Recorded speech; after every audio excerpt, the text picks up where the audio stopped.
Sometimes in life, we like to stop and look back, see how far we've come.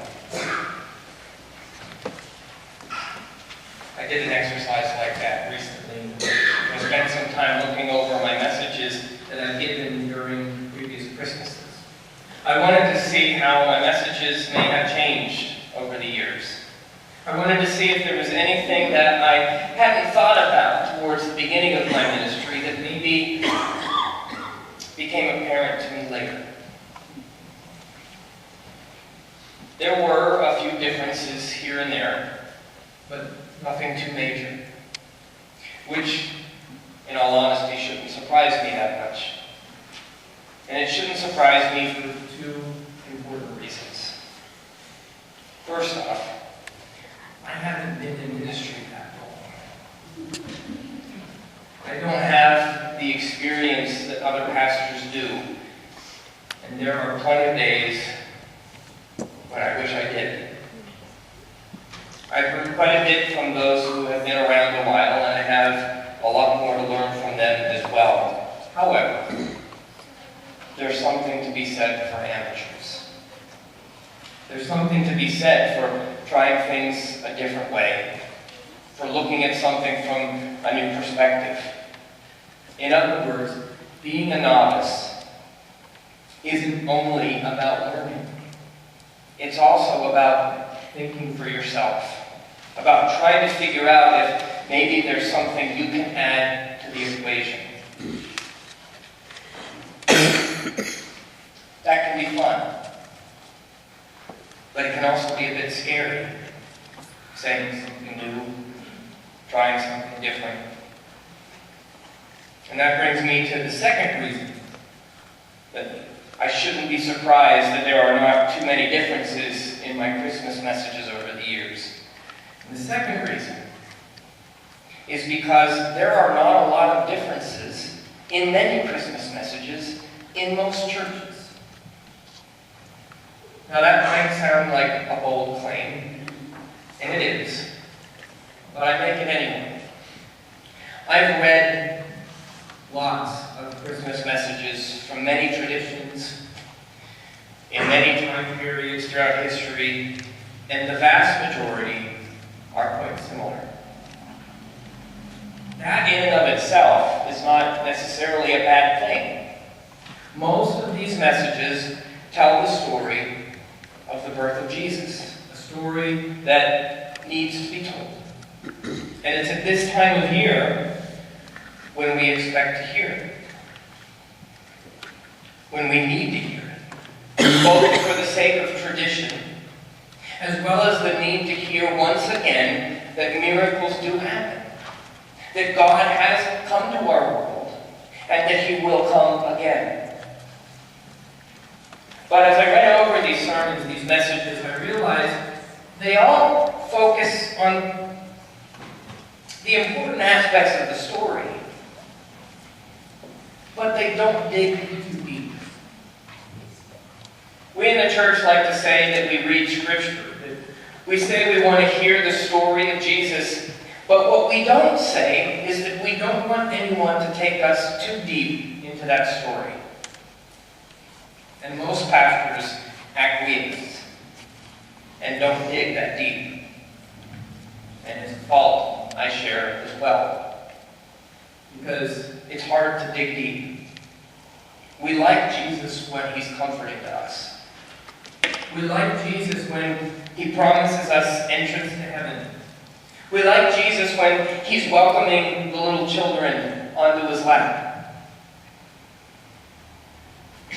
We like Jesus when Jesus is tame.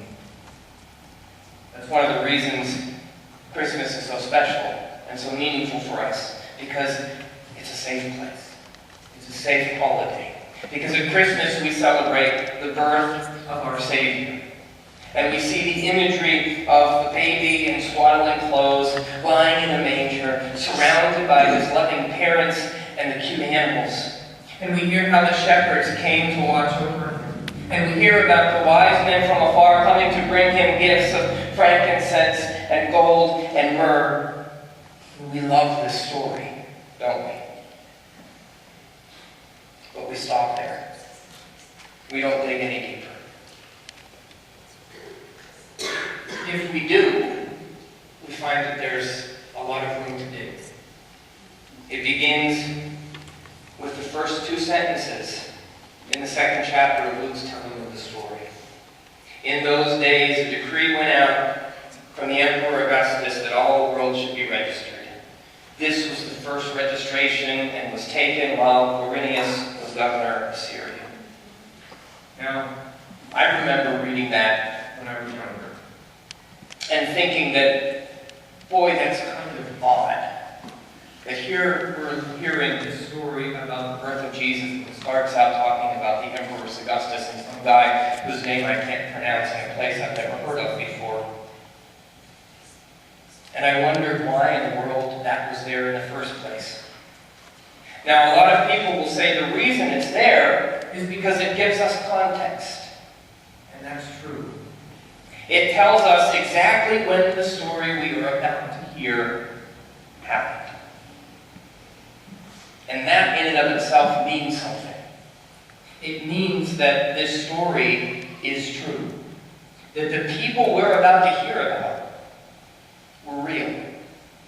There was an Emperor Augustus who called a census. There was a governor of Syria by the name of Quirinius. These were real people.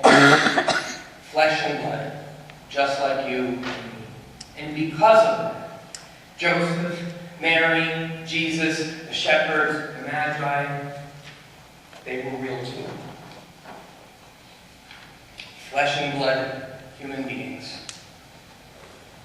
But there's even more to the story.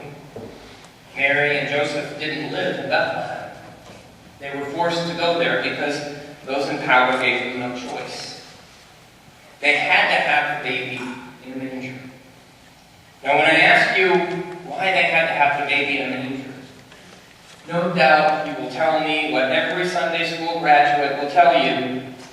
They had to have the baby in the manger because there was no room for them at the inn. But why? Why was there no room for them at the inn? Because everyone else was forced to be there too. No one had any say as to their circumstance. They had to do what they were forced to do. So what does that mean? It means that a real flesh and blood baby Jesus Christ came into a real flesh and blood world where people were forced to do what they didn't want to do. There was no room at the inn because none of the people who were there would take pity on a young mother-to-be in her distress. And they wouldn't take pity on her because they had their own concerns to contend with. And they had their own concerns to contend with because no one else was going to help them. Is this at all starting to sound a little bit more like the world we live in?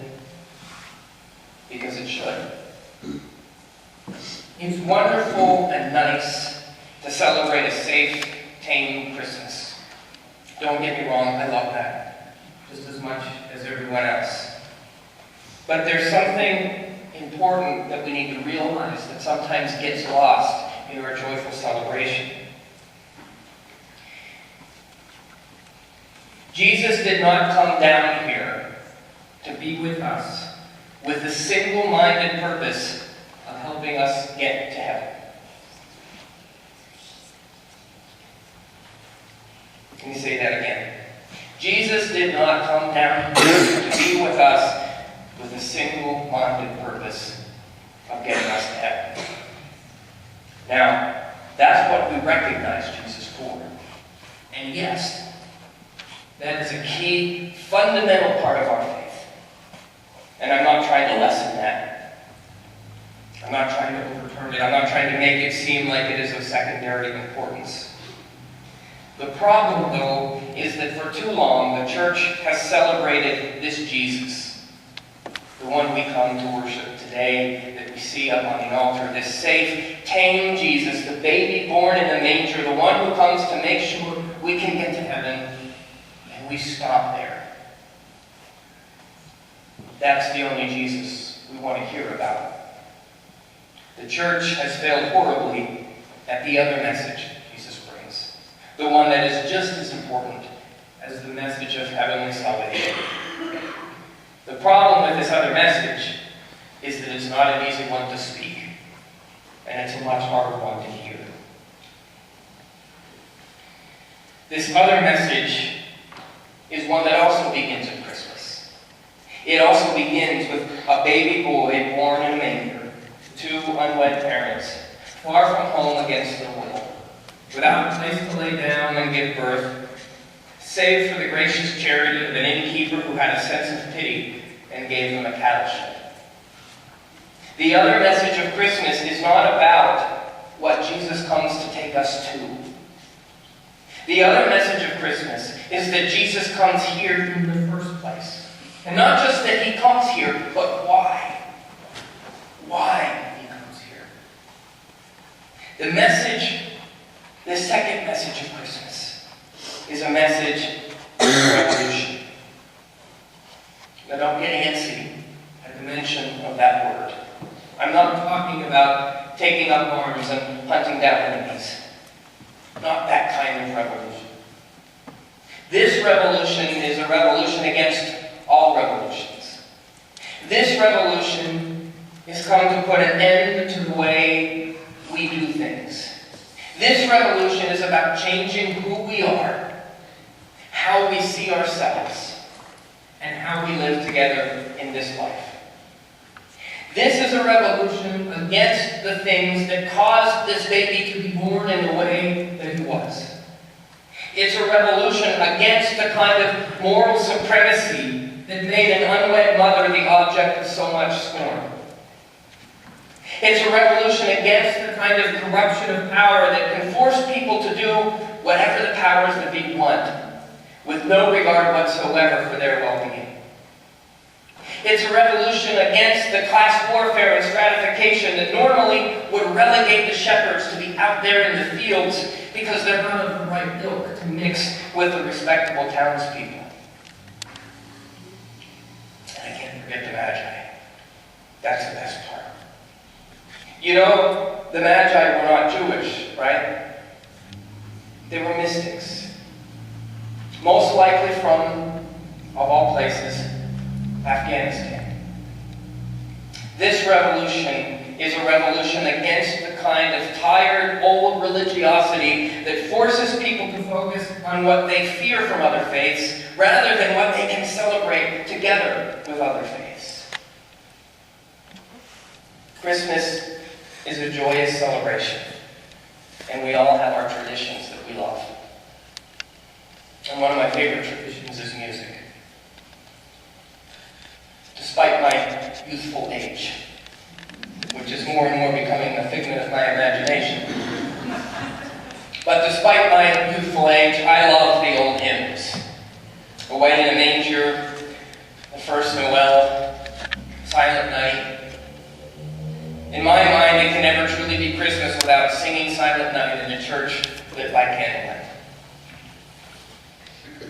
There is my favorite song. And I imagine many of you love it too. It's been my favorite for a long time. But one of the reasons it's my favorite is because it speaks perfectly to this other message of Christmas. The message of a baby brought not only to save the world, but to change it from the ground up.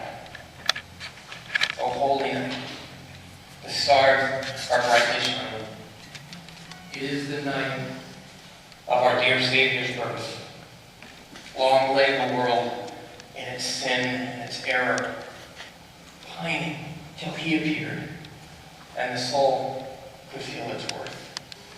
A thrill of hope, the weary soul rejoices. For yonder breaks a new and a glorious morn. Truly he taught us to love one another. His law is love. His gospel, peace. Chains shall he break, for the slave is our brother, and in his name all oppression will cease.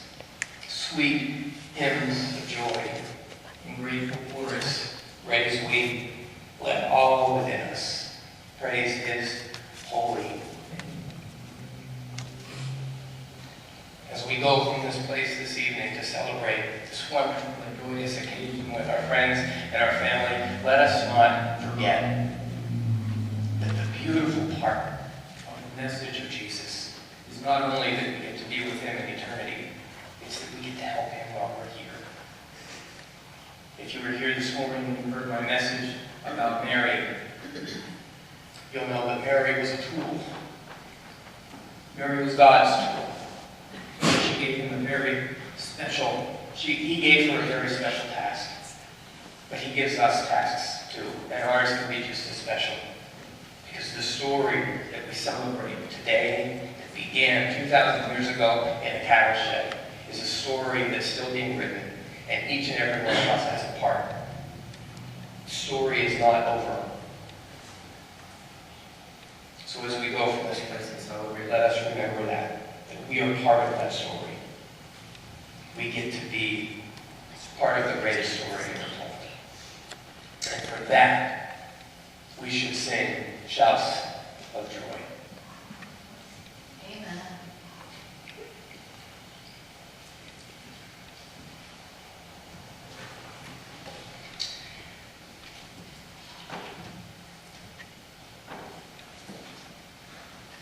Let us now bring our